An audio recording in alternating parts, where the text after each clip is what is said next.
Tanan!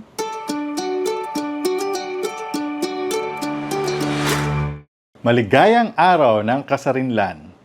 Oh, hey! Sorry guys, this episode is going to be in pure Tagalog in celebration of the 127 years of Philippine independence. Ngayong araw, ipapakita ko sa inyong lahat ang mga katangi-tanging kape na nagtataglay ng aking rekomendasyon ngayong taong 2025. Una, ito ay galing sa Escolta Coffee Company. Ang Escolta Coffee Company ay isa sa mga roasters sa Pilipinas na patuloy na nagbibida ng mga kape na sariling atin. Itong balot na ito ay ang kanilang espesyal na edisyon ng mga kape na kanilang pinagsama-sama upang ipagbida ang mga kape galing sa Pilipinas. Dito, sa pakete na ito ay meron tayong iba't ibang kape na galing sa iba't ibang rehiyon ng Pilipinas. Itong 6 na ito ay galing sa Bukidnon, galing Mindanao. Itong isang ito ay galing sa Benguet. Itong 3 naman ay galing sa Davao o sa Mount Apo. Kung nais mong makatikim ng iba't ibang klase ng kape galing sa iba't ibang parte ng Pilipinas, ito ay magandang paraan para matikman lahat ng iyon nang hindi ka gumagastos ng sobrang laki. Ang isang balot nito ay sapat na para sa isang timpla ng kape.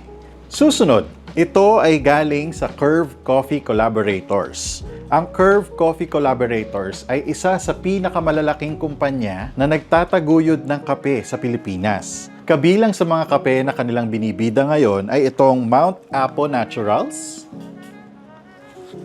at itong Sabangan Washed. Ang Mount Apo ay galing sa Mindanao at ang Sabangan Washed ay galing naman sa norte sa Mountain Province. Kung ikaw naman ay hindi ganong bihasa sa larangan ng pour-over, pwede mo itong bilhin. Ito ay pre-ground na drip coffee na pwede mong dalhin kahit saan ka man naroroon at buhusan lamang ng tubig para magkaroon ng kape.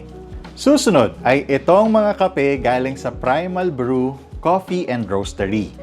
Ang Primal Brew ay isang coffee shop sa Makati at nagtataglay din sila ng roastery. Kabilang sa mga kape na binibida nila ngayon ay galing din sa norte, sa Mountain Province, Benguet, at galing sa Mindanao. Unahin natin ang Mindanao. Ito ay galing sa Mount Apo. At ito naman ay galing sa Mount Canlaon. Ang Mount Apo ay Arabica. Ang galing naman sa Mount Canlaon ay Liberica. Nakatikim ka na ba ng Liberica? Baka ito na ang tamang pagkakataon para makatikim ka ng masarap na Liberica. Itong mga ito ay galing sa norte. Maraming taniman ng kape sa norte. Isa na rito ay itong galing sa Mountain Province, Sitio Cabawa. Mayroon na rin tayong Atok Benguet. Ito naman ay galing sa Sitio Aduyon, La Trinidad, Benguet. At ito naman ay galing sa Silan, La Trinidad, Benguet. Kung inyong maaalala, ako ay gumawa ng isang dokumentarya tungkol sa isang taniman ng kape sa norte, sa Silan, La Trinidad. Itong kape na to ay galing doon sa taniman ng kape na yon. Galing sa mudaan ni pamilya. Susunod ay itong kape galing sa Intuit Coffee. Kung inyong mapapansin, ang kanilang pakete ay kakaiba. Ito ay nagmimistulang bumbilya. Kahit na ang takip ay para bang roskas para sa bumbilya. Nakakatuwa, di ba? Itong kape na to ay galing sa Davao del Sur, sa taniman ni Dion Eliaga. At itong kape na to mismo ay minsan na ring nanalo sa pinakamasasarap na kape sa buong Pilipinas. Susunod ay ang kape galing sa Commune. Ang Commune ay isa sa mga organisasyon na patuloy na nagbibida ng mga kape ng Pilipinas. Ngayon ay mayroon tayong kape galing sa Balutakay, Bansalan, Davao del Sur. Ito ay galing din sa Mount Apo. Nakasulat dito na ito ay lasang tamarind candy na tunay naman napakasarap sa kape.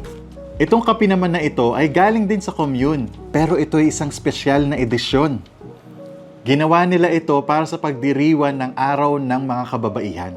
At ang pinakahuling kape na aking ipapakita ngayon ay galing sa South City Coffee Roasters. Ang South City Coffee Roasters ay kilala sa kanilang napakasarap ngunit napakamurang mga kape. Kabilang sa mga binibida ng South City Coffee Roasters ay ang Mount Apo Marivic Dubrian na kape, Mount Apo na Analiza Cominguez na kape, BARMM na experimental. Ito ay tunay naman nakakasabik dahil sa kanyang proseso. Mia Rayon galing Bukidnon at galing naman sa norte ang Atok Tayaw Farm. Ayan, ito ang mga kape na nagtataglay ng aking rekomendasyon para sa araw ng Kasarinlan taong 2025. Ang Escolta Coffee Company, Curve Coffee Collaborators, Primal Brew Coffee Roastery, Intuit Coffee, Commune, at ang South City Coffee Roasters. Ikaw, paano mo ipagdiriwang ang araw na ito? Mag-comment ka sa baba dahil ipamimigay ko itong mga kape na ito para sa iyo. Hanggang sa muli! Paalam!